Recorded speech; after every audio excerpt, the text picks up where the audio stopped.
What's going on, guys? GZTV back with another video. And today, as you guys know, every Saturday we have the creepy, the spooky vibes, the spooky Saturday. You know, I watch a horror movie pretty much once a week and I review it here on the channel. So if you want more of that, leave a like, comment, subscribe, notification bell, whatever you need. Today I decided to do the Candyman remake. Now I was considering doing the original because people find that they consider that as a horror movie masterpiece, but I decided that I wanted a modern spin on the movie. I haven't seen any of the original movies, so maybe I'll go back, finish the trilogy, and I'll let you guys know about it. It's because there's 3 original movies. But anyways, you know, they play the Candyman music at the beginning, and there's some really good cinematography. That's something I'm going to give high praise throughout the video. Very good effects, very good cinematography. Obviously, it came out this year, so it's very modernized, which is something that a lot of fans like.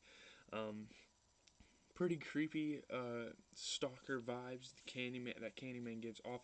The movie gives him that anyways, and looks can be deceiving, which we will find out throughout the movie.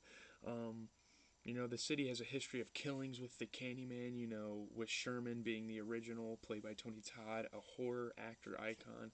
Um, but anyways, you know, the cops are paranoid. They're always on watch over this area in Chicago. This little, I keep forget. It's like something Gardens, like this little like ghetto part of Chicago where a lot of killings have happened. I mean, all Candyman wants to do is give the kids candy. You know, he's a very innocent guy, and there's a lot of inclusion. You know, there's a lot of black casting. There's a lot of LGBTQ casting, which is really awesome to see in modern day movies. We want to include as many people as we can into big roles like this. And then eventually, throughout the movie, Anthony, the main character, he's an aspiring artist. He's struggling and to make a come up and make a career out of it. And he meets the guy from the opening scene who actually got met by Candyman, and it inspires a couple of his pieces.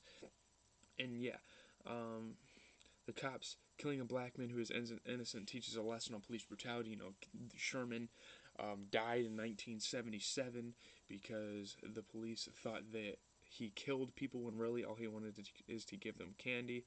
Um, and he heard a kid scream, so they assumed the worst and they killed him. Um, the painter depicts the painter kind of depicts this police brutality message in a series of paintings. That's what Anthony does. He kind of symbolizes racism that's gone around the world. Candyman is introduced very early into the movie, which I really like. Normally, the killers aren't really introduced too early in the movie, but I really like that about Candyman here. Um, the foreshadowing with the bees, as you guys know, Candyman is associated with bees, so when Anthony gets stung by a bee, you should know his fate at that point. Very artsy movie, a lot of symbolism, especially when it comes to the art galleries and the artist and stuff like that. The movie is based on a slave who was mutilated and lynched for something he didn't do. A slave by the name of Daniel. I don't remember his last name, but that's how Candyman came about. That's kind of the story. That's kind of the urban legend, if you will. Um, Takes place in Chicago, obviously. Candyman is a ghost. He's the ghost of this killed off slave. Very like a lot of racial aspects, which some people don't like, but I enjoy because it brings awareness to a lot of social issues in today's society.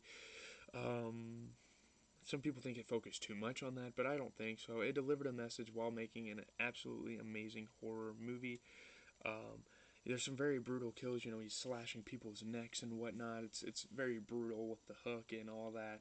Um, yeah, the same concept as Bloody Mary. You know, you look in the mirror and say their name 5 times and he appears. I think that's kind of what they based it on. Uh, I don't know which one came first, but the artist has created an outlet for Candyman to exist. You know, with this mirror, you say his name in the mirror and he appears, and that's kind of how Candyman came back to life. If you don't say his name, he doesn't come back to life, but if you do, he does.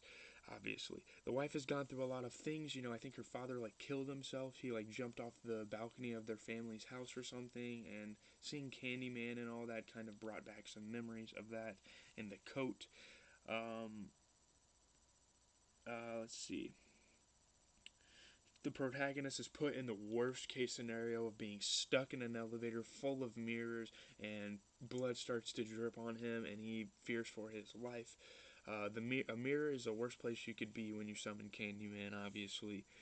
Um, just an hallucination, obviously. A lot of what Candyman is an hallucination, unless if you die, then it's not a hallucination.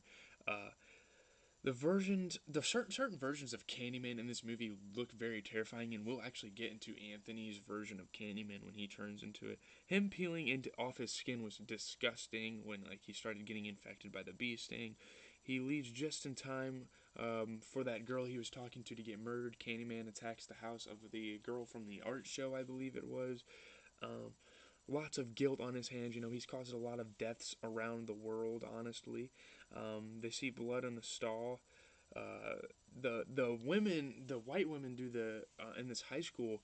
You know, there's this craze about Candyman, and I think a lot of kids in the '90s actually did this and realized. So this is kind of alluding to that fact.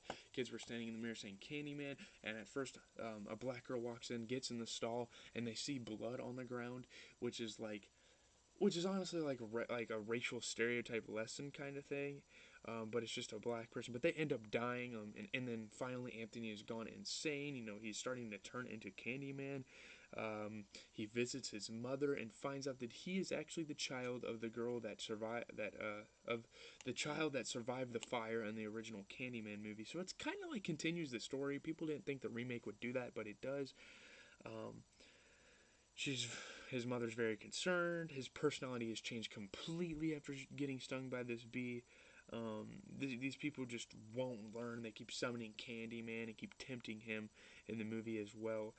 Dark cellars are a trap in every movie, and obviously Anthony's wife falls into that trap. He has transformed all the way to Candyman, the Candyman that we know. One bee sting changed his life, which is kind of crazy. His arm got cut off and the hook put in. You know, the Daniel from the original movie. I don't know if that was his name, but or from the original scene where he met Candyman. That guy turns him into Candyman. Um, you know, he seems numb to it all.